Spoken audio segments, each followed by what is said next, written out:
Now I can get back into, I'm going to get back into the ink blot here.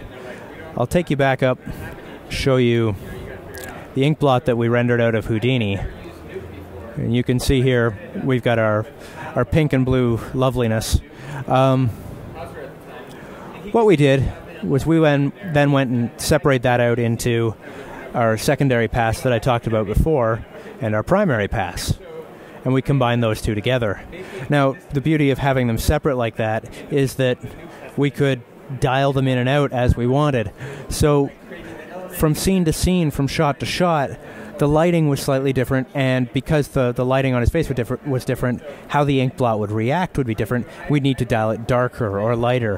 And so we could just color correct each individual pass. So in this case, the primary ink blot pass, we lighten that up without affecting the secondary pass, and vice versa. We could do the same thing. So we would then multiply that against our constant pass, and then multiply our lights on top of that, and you can see how it reacts here. Now, in this scene, I actually had to go and do some further roto on it because this light was so bright. We had to affect this side of the ink blot separately to this one, and it turned out pretty well.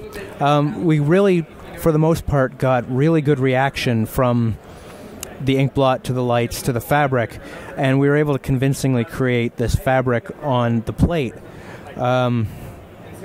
Another thing we needed to do, we were really keen on maintaining the depth of field in the shot, because there was a lot of shallow depth of field where you'd get a full frame shot of Rorschach's face, and this part of his face is in focus, and it very quickly goes out of focus to the side of his head. Now, we didn't want to just use a Z blur, because that never looks as good as a true defocus, and the Z depth passes we rendered, those don't always work well with a defocus as a mask, because you get sharp edges and stuff. What we decided to do, kind of a slightly novel approach, we did end up using the Z blur tool, but not to actually blur the image. Z blur has this thing called focal plane setup, and what that does is it allows you to see the areas that you want to be in focus. Normally, green is in focus, red is near defocus, blue is far defocus.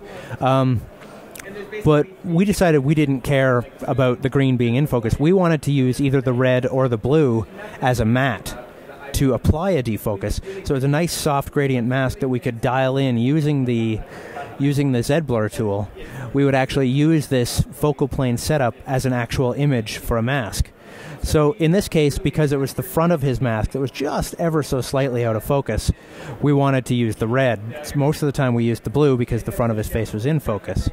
So after a little bit of wrangling on that, we end up with a fairly soft mask that's following his face. It kind of fades off nicely, and we can put whatever defocus we want on there. Another thing we wanted to do is, in most of the scenes, a lot of the scenes, Rorschach's scarf covers up his neck.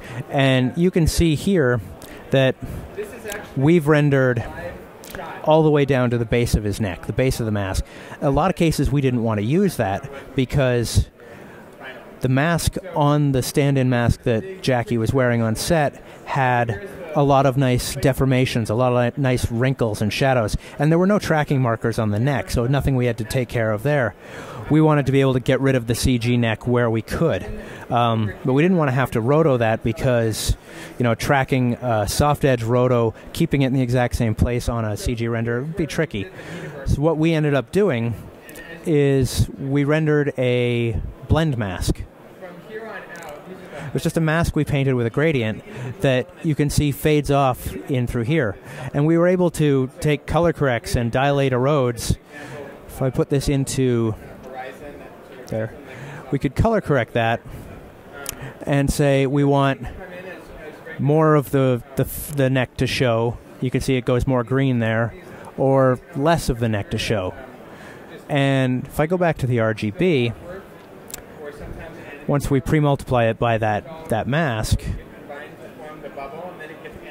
we get a nice cutoff that blends fairly well.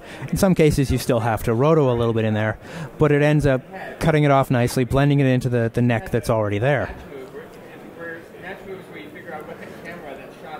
Then, of course, we combine that over the plate, and we've got it looking fairly good. And of course, you still need to cut out all the stuff that goes in front of it. What we tended to do with this was we pre-worked most of the roto. We had a roto team, or any artist that had a shot that was finished and they were waiting for the next elements would go ahead and roto other shots for other artists.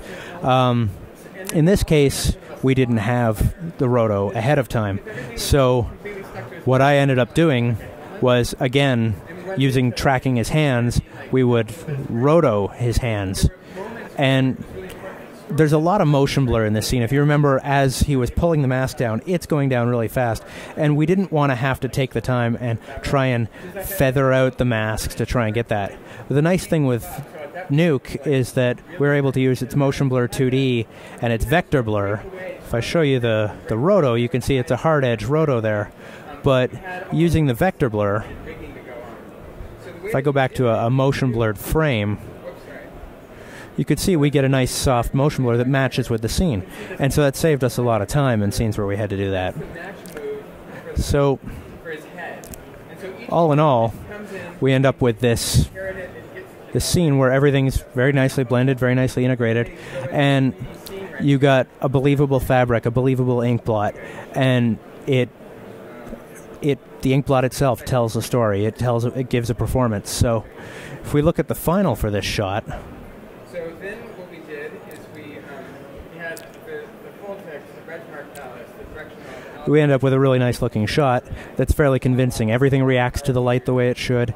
Everything reacts to depth of field the way it should. And then we do that 300 more times. So that's Rorschach in a nutshell.